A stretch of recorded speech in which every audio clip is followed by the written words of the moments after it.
Dear students, microbiology और plant pathology के introduction और हिस्ट्री में आज हम पार्ट 2 के बारे में पढ़ेंगे। इन लास्ट लेक्चर हमने स्टडी किया था कि what are the microbes, microbes क्या होते हैं, वो कहाँ कहाँ पाए जाते हैं और वो किस तरह से बेसिकली हमारी लाइफ को, ह्यूमन बींग्स को, इकोसिस्टम को इन्फ्लुएंस करते हैं। इसके अलावा कई तरह के ऐसे फील्ड्स हैं जिसके अंदर माइक्रोबायोलॉजी में ये माइक्रोब्स बहुत काम आते हैं।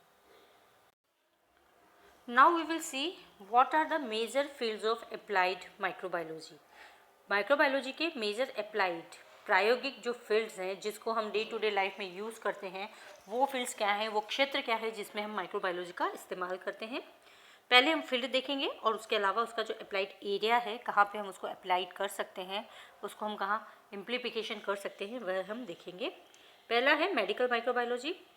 यह काम आता है पॉजिटिव एजेंट्स ऑफ डिजीज़। सबसे पहले माइक्रोबायोलॉजी वहाँ काम आता है कि डिजीज़ किस माइक्रोब के कारण हुई है, either it is virus, bacteria, mycoplasma और some else, both in plants and animals. तो सबसे पहले हम पॉजिटिव एजेंट ऑफ डिजीज़ के हैं, वह भी एक माइक्रोब है।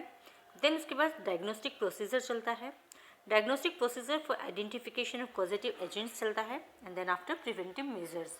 तो प्रिवेंटिव मेजर्स में भी जस्ट फॉर द वैक्सीनेशन या कुछ बायोलॉजिकल ट्रीटमेंट्स अगर हम प्लांट डिजीज़ में करवाते हैं तो वह भी अंडर द माइक्रोबायोलॉजी स्टडी आता है। तो this is about medical microbiology. The second one is aquatic microbiology. यहाँ पर water purification, examination of micro organisms, biodegradation of waste and related ecological species इसमें आता है। देन है एरो माइक्रोबायोलॉजी। यहाँ पर preservation and preparation of food probe diseases and their prevention. यहाँ पर फूड माइक्रोबायोलॉजी, इसको हम अगर सिंपल टर्म्स में बोलें तो हम इसको फूड माइक्रोबायोलॉजी बोलेंगे, जहाँ पर हम फूड का प्रिजर्वेशन प्लस प्रिपरेशन दोनों ही माइक्रोब्स के इन्वॉल्वमेंट के द्वारा प्लस फूड के द्वारा जो भोजन जनित जो बीमारियां हैं वो किस तरह से होती है, किस माइक्रोब की वजह से होती है, उसको हम किस तरह से रोक सकते हैं। This is about arrow microbiology. The next one is agriculture industrial microbiology. यहाँ पर हम fertility of soil, plant and animal diseases, manufacturing of medical products just like antibiotics, vaccines, fermented beverages, alcohols and all, then industrial chemicals, ethers, phenols, etc. Then production of proteins and hormones, जो हम external proteins, जो protein diet हम लेते हैं वह supplements of the proteins and दूसरे जो hormones होते हैं बाय जेनेटिकली इंजीनियर्ड माइक्रोब्स। ये जेनेटिकली इंजीनियर्ड माइक्रोब्स के द्वारा हम इन सब का प्रिपरेशन कैसे करते हैं। This is all about industrial microbiology. Then है exo microbiology. It is about exploration of life in outer space. This is about exploration of life in outer space का मतलब है कि बाह्य अंतरिक्ष में भी कहीं कहीं संभावनाएं हैं जीवन की, तो वह जो जीवन है सबसे पहले माइक्रोब्स के द्वारा ही प्रारंभ किया जाता है। तो वहाँ पर किस तरह के माइक्रोब्स अवेलेबल है या नहीं है, तो this is exo microbiology, exploration of life in outer space. Then comes geochemical microbiology. This is about coal, mineral and gas formation, prospecting for deposits of coal, oil, gas, recovery of minerals from low grade ores. तो यहाँ पर भी microbes जो है वो indicators होते हैं। कई माइक्रोब्स आयरन ओर है कि यहाँ पर कोल है, ऑयल माइन से, इस तरह से जियोकेमिकल मतलब भू रासायनिक जो माइक्रोबायोलॉजी है वह इसके अंदर आती है। तो we can see the major fields of applied microbiology. पहला medical microbiology, then aquatic microbiology, aero microbiology, agricultural industrial microbiology, exo microbiology and geochemical microbiology. These are some fields और उसके कुछ अप्लाइड एरियाज हमने देखे। The important applied fields of microbiology are discussed here to give some understanding of how microbes influence our lives. इसमें से जो कुछ है उसको हमने उसको डिटेल में डिस्क्राइब किया है कि किस तरह से माइक्रोब्स हमारी डे टू डे लाइफ को इन्फ्लुएंस करते हैं, हमारे जीवन को प्रभावित करते हैं। नंबर 1 है medical microbiology. It is a very familiar field of science, बहुत ही नोन फील्ड है, इसके बारे में हम अधिकतर जानते हैं।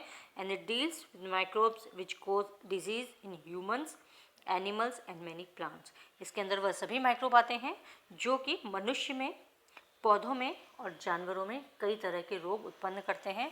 उन माइक्रोब्स को हम इसमें रखते हैं। The flu, strep, throat, tetanus and malaria are examples of diseases that develops after the infection of microbes. ये जो डिजीजेस हैं, flu, strep, throat infection, tetanus और मलेरिया, यह कुछ जो एग्जाम्पल्स हैं, बेसिक जो नोन डिजीज है, वेरी कॉमन डिजीज है जो कि माइक्रोब्स के द्वारा होती है। Then we can define the science of biology that deals with the study of disease causing organism is called pathogen, and the term disease means a process। वह science of biology जो कि disease causing organisms, जिसको pathogen कहते हैं, उससे deal करती है, उसको कहते हैं पैथोलॉजी, जिसके अंदर डिजीज कॉजिंग जो माइक्रोब्स हैं उसके बारे में हम अध्ययन करते हैं और वो किस तरह के रोग करते हैं इसके बारे में हम पूरा स्टडी करते हैं। The term disease means a process or event that result in illness or harm to a living being। Disease का मतलब है कि कोई भी ऐसी पद्धति, ऐसी प्रोसेस, ऐसी प्रक्रिया या ऐसी घटना जिसके द्वारा कि लिविंग ऑर्गेनिज्म को नुकसान होता है, इलनेस आती है, बीमारी आती है, हार्म पहुंचती है, दैट इज़ कॉल्ड डिजीज़। ऐसी कोई भी इवेंट या प्रोसेस जिसके द्वारा लिविंग ऑर्गेनिजम्स को प्रॉब्लम होती है, उसमें इलनेस आती है, उसकी जो नॉर्मल रूटीन है उसमें कुछ डिस्ट्रैक्शंस आ जाते हैं, that is called disease. Infectious disease are caused by entering one microbe into another organism, grow and cause harm। Infectious जो disease होती है वो बॉडी के एक पार्ट में एंटर कर लेती है और आगे से आगे वह बॉडी में ही सर्वाइव करके मल्टीप्लाई करते हैं माइक्रोब्स और वह आगे बॉडी पार्ट्स में इन्फेक्शन कर देते हैं। तो this is all about the medical microbiology.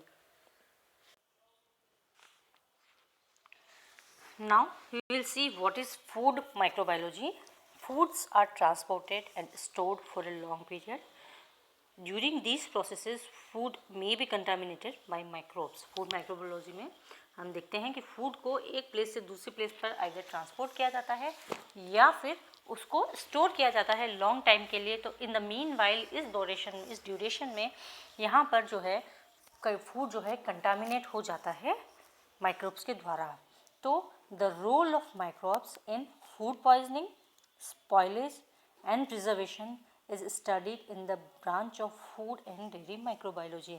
तो जो प्रोसेस है माइक्रोब्स के द्वारा फूड की अदर पॉइजनिंग की जाए या फिर उसको ख़राब किया जाए या फिर फूड को प्रिजर्व किया जाए, तो all the three things are studied in food and dairy microbiology.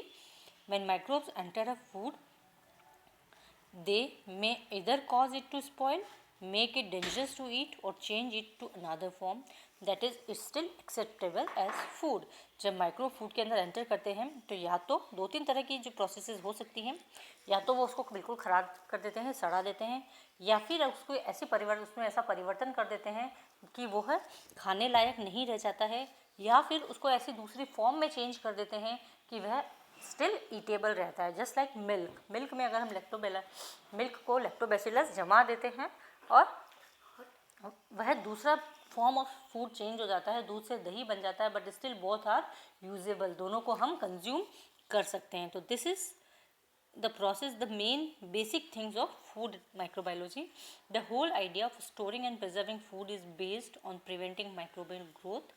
जो पूरा आइडिया है वह जो फूड को हम स्टोर करते हैं, प्रिजर्व करते हैं, उसके अंदर हम पूरा इसको जो है माइक्रोब से सेव करके रखते हैं। Pasteurization is one of the best known method to prevent the food from spoilage and transfer of disease। Pasteurization करते हैं, पास्चराइज मिल्क अवेलेबल रहता है जिसको हाई टेम्परेचर पे गर्म करके उसको कूल कर देते हैं, दैट इज़ कॉल्ड पास्चराइजेशन। इसकी वजह से उसके अंदर जो अवेलेबल माइक्रोब्स होते हैं वह नष्ट हो जाते हैं। तो this is food microbiology. The second is water and wastewater microbiology। The third one is water and wastewater microbiology। Water में भी कई तरह के माइक्रोब्स अवेलेबल होते हैं जो कि वाटर बॉर्न डिजीजेस के लिए फेमस होते हैं। पानी के द्वारा जो जनित रोग है उसमें वाटर माइक्रोब्स का रोल रहता है। The field of water and waste water microbiology explores all this area. Drinking water or industrial water are pumped from lake, river, well, which should be cleared from harmful bacteria, virus and other microbes to control the disease and prevent of fouling of industrial equipments। पानी कई जगह काम में आता है, starting